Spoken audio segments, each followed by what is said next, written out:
bunch of prehistoric beasts. They're terrorizing innocent vacationers, and it's up to one of the stars of TV's Parks and Recreation to take charge and save the day. No, I'm not talking about Jurassic World. I'm talking about Piranha 3D.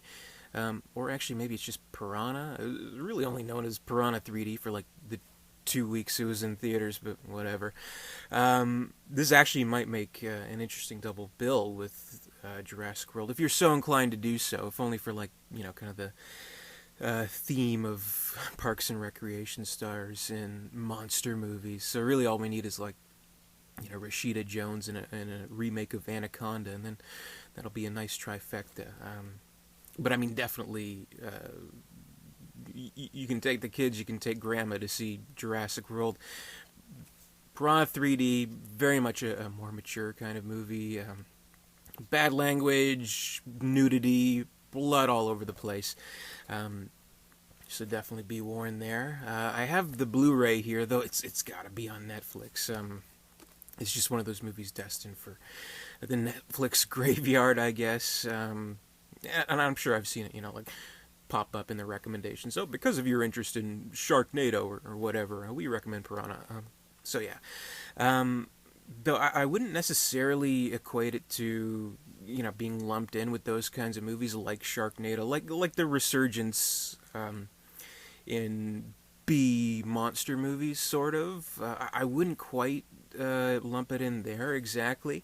I'd more lump it in into like kind of the smaller resurgence of like grindhouse, self-aware, back to the roots of exploitation kind of movies, like with Grindhouse, Planet Terror, Death Proof, Hobo with a Shotgun, Machete, what have you. I'd say it's more grouped in that kind of category, because this is very much like going for like that 70s exploitation drive-in classic kind of movie, back when horror movies were just exploitive to the max. I think we've kind of lost that a little bit.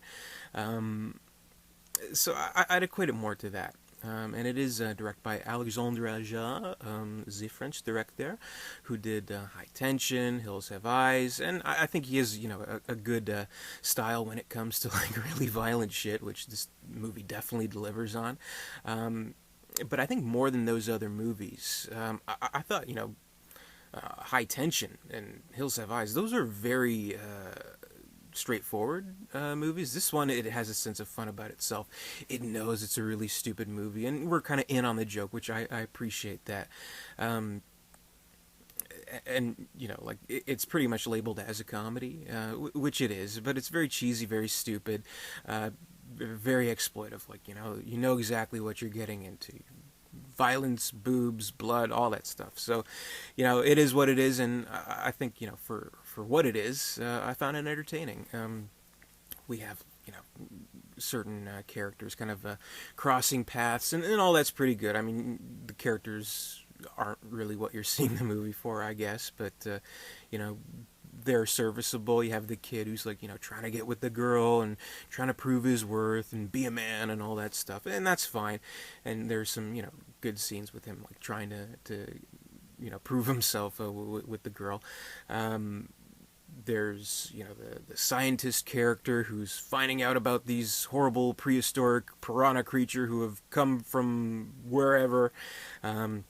And the cop character who's kind of teaming up, so you have that too, and I thought that was kind of cool. Adam Scott is the scientist. Now Elizabeth Shue, who I love Elizabeth Shue, she's the cop character, and it's sort of like kind of a, I don't know, a little bit of like a gender swap, sort of. Like in these movies, you always kind of think like, okay, the cop is a guy, the scientist is a woman, and they team up and do that. But here it's kind of reversed, and I thought there was a good dynamic between Shue and Scott. And kind of maybe in like my head, this is like headcanon prequel to Parks and Recreation. I love that show, and I mean, if you haven't seen it, I've probably lost you. But I thought, well, Adam Scott's character in Parks and Recreation, Ben, he was like a very young, up and coming, disgraced mayor. So maybe he took like a few years off and like just kind of researched science, and then this is what happens in that movie under an assumed name. But I mean, there's certain things in the movie that may not match with that. Anyway, There's also a really funny character played by Jerry O'Connell, playing kind of like the Girls Gone Wild kind of guy. Very much a parody of that guy. He's very over the top, very sleazy, but very funny. I think it's Jerry O'Connell in his character, and just how he's absolutely revels in this sleaze bag. That really steals the show. And he does have one of the best scenes of the movie, the most infamous scene of the movie, which, just in case you haven't seen it, I won't give it away. But it's something. Of course, his ladies, Kelly Brook in the movie, beautiful, voluptuous Kelly Brook. Oh God, so great. Eli Roth is in the movie. There's a lot of stunt casting. Like we have Richard Dreyfuss in the beginning playing the fisherman who gets attacked, and Christopher fucking Lloyd, Doc fucking Brown is in the movie. That's pretty cool. So there's a lot of fun stuff, and of course, Ving Rhames, very much a badass character. He's so great at doing. So a lot of fun with the cast. The characters are pretty, one-dimensional. But the thing is, the actors have fun with them, and I think they're allowed to have fun with them because nobody cares about the plot in this movie. So I think they do it right with that kind of stuff. And I haven't seen the original, but I would imagine it's a very loose adaptation of the original. Really, it's Piranha, and they're attacking a beach. Spring break. That's pretty much it. And where it counts, I mean, it really does deliver on, the carnage, the absolute carnage, and the horrible bloody effects. K&B, amazing, These guys worked on Evil Dead 2, so you're in good hands if you have K&B doing your blood and creature effects. And some of the stuff is really brutal here. Like, I mean, again, it's sort of cheesy, over the top, all in good fun, but there's some parts where I'm like, ooh, that's gotta hurt. Very brutal stuff. So I mean, definitely, again, can't watch this with Jimmy and Grandma or anything like that. But it's so over the top, so exploitive that I think it just works in this wonderfully over the top kind of way, a very fun way. It was a very fun movie. Other thing I can say really is that I did see it when it first came to theaters in 2010, and I saw it in 3D, but the thing is, the 3D wasn't really that good, from what I can remember. For some reason, this movie came out maybe only a few months after Avatar did, where, that Avatar kind of, kick-started the whole 3D, everything has to be 3D, every big movie has to be 3D. So this was, I believe, a post-conversion, so it wasn't that good, which is such a missed opportunity, because you'd think, piranhas, blood, guts, boobies, all flying in your face or whatever, but, I have the Blu-ray here, and I don't even think, as far as I know, they haven't bothered to, release a 3D version, which I think says a lot. So if that ever happens, I mean, I wouldn't say it's worth double dipping, but I'd say it's definitely worth checking out on Netflix, and I'm sure it's on Netflix. So, yeah, what else can I say? As the back says, see, sex, and blood. That's pretty much what you're getting. It has no illusions, no assumptions about itself. It knows it's a cheesy, fun movie, and it runs with it, has fun with it. So I'd rate Piranha 3D 3 stars out of 4. It promises fun. I had fun. And there's a lot of great effects and some tense scenes too, and blood, guts, piranhas, and boobies. So that's my review.